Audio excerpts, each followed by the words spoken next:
Foli ni waliman dɔ bɛ di aw ma ka dɔn k'a fɔ mun bɛ tali kɛ anw ka jamana ɲɛmaa ka dagayɔrɔ la n'o bɛ tali kɛ Palɛlɛ kuluba la a fɔ ma ko conseil des ministres olu baaraw timɛla baara minnu kɔni kɛla arabadenw n'o bɛnna avril kalo tile 24 ma san 2024 jamana ɲɛmaa colonel Asimi Goita ale ka ɲɛmaaya hukumu kɔnɔna la k'i b'a ye k'a fɔ lajɛ minnu kɔni kɛla nin yɔrɔ kofɔli la n'o bɛ tali kɛ Palɛlɛ kuluba la a bɛ fɔ mun ma ko hakilina dɔ olu tala yɔrɔ kofɔli in na hakilina mun n'a fɔ ma ko projet de texte o tala ka bɔ yen nɔ ka tila ka nomination dɔ kɛ fɔ ka taa a kuncɛ kunnafonidi dɔw la a kɛnɛ kɔnɔna la conseil des ministres in k'i b'a ye k'a fɔ gale a bɛ fɔ mun ma ko chapitre des mesures législatives et réglementaires mun bɛ tali kɛ an ka bagan mara ale ni mɔni o minisiri a ye kunnafonidi kɛ ka ɲɛsin conseil des ministres ma ka jira k'a fɔ mun bɛ tali kɛ hakilina la olu bɛna latigɛ a bɛ fɔ mun ma ko ka ba don baara dɔw la i b'a ye k'a fɔ a fɔ ma ko projet de développement valorisation production laitière nɔnɔ o bɛ se ka latimɛ k'o kɛ labaara fɛn an ka jamana kɔ cogo min na ka tila k'o yakubaya b'a ye k'a fɔ mun bɛ tali kɛ bagan mara fana la o bɛ ka se ka sɔrɔ fana nati cogo min na hakilina tala ka bila o minɛn kɔnɔna la k'i b'a ye k'a fɔ jamanadenw minnu bɛ yen n'olu ka baara fana bɛnlen bɛ ninnu ma o ka ca ka bɔ yen nɔ a fɔ ma ko produit intérieur brut kɛmɛ sarada a bɛ se ka 15 ta o jatew la ka saga nin bɛɛ lajɛlen ma wulikajɔw fana kɛlen bɛ cogo min na ka se ka an ka baganw olu bɛ se ka matarafa cogo minnu la ka se ka olu fana yakubaya ka jira k'a fɔ wa fɛn caman bɛ anw ka jamana ninnu kɔnɔna la ka ɲɛsin wa nɔnɔ o labaara olu ma sabula bagan olu nɔnɔ bɛ bɔ olu de la olu lasagolu ka tila k'o baara ka ɲɛ k'i b'a ye k'a fɔ o kɛ sababu ye ka se ka tɔnɔbɔ di anw ma n'i y'a ta k'a lajɛ mun bɛ tali kɛ kɛnɛ la wa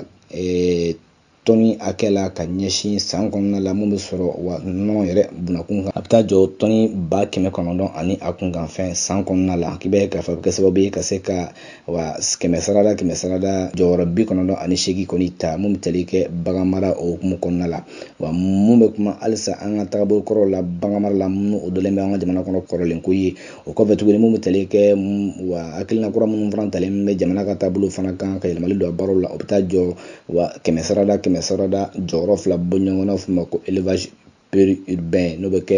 jamana yɛrɛ dugubaw kɔnɔna la ka jira k'a fɔ o hakilinaw la ko majɛ kɔni dɔw yelen bɛ baaraw la minnu kɔni kɔlɔsilen bɛ nin yɔrɔ kofɔlen ninnu la kɛnɛ la n'i y'a ta k'a lajɛ mun bɛ fɔ ma ko centre urbain k'i b'a ye k'a fɔ ko o so minnu kan ka jɔ yaasa baarakɛyɔrɔ minnu kan ka jɔ yaasa nin baaraw ka se ka timɛ ka ɲɛ ka se ka nɔnɔ ninnu labaara ka ɲɛ k'i b'a ye k'a fɔ olu gɛlɛyaw bɛ yen nɔ wa i b'a ye k'a fɔ fana ka tila ka nɔnɔ ninnu fana bayɛlɛma ka kɛ jagofɛn tɔnɔ ka se ka bɔ a la ko gɛlɛya b'o la mun y'a ta k'a lajɛ wa gouvernement kɔni a ye fɛɛrɛw bila sen kan cogo min na a bɛ se ka kɛ sababu ye ka se ka wa kɔkɔrɔma dɔ kɛ ka ɲɛsin nin nɔnɔ baaraw ma an ka jamana kɔnɔ cogo min na o de senfɛ hakilina nana ka se ka projet de valorisation in bila sen kan n'o fɔ ma ko pro de valeur o de hukumu kɔnɔna la k'i b'a ye k'a fɔ fɛɛrɛw bilalen bɛ sen kan cogo min na baara ninnu bɛna se ka timɛ ka ɲɛ an ka jamana kɔnɔna la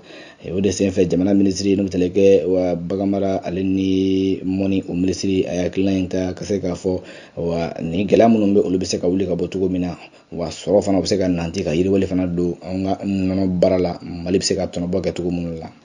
Bamakɔ avril kalo tile 24 san 2024 secrétaire général du gouvernement Birama Kulibali ale bolo bɛ sɛbɛnw la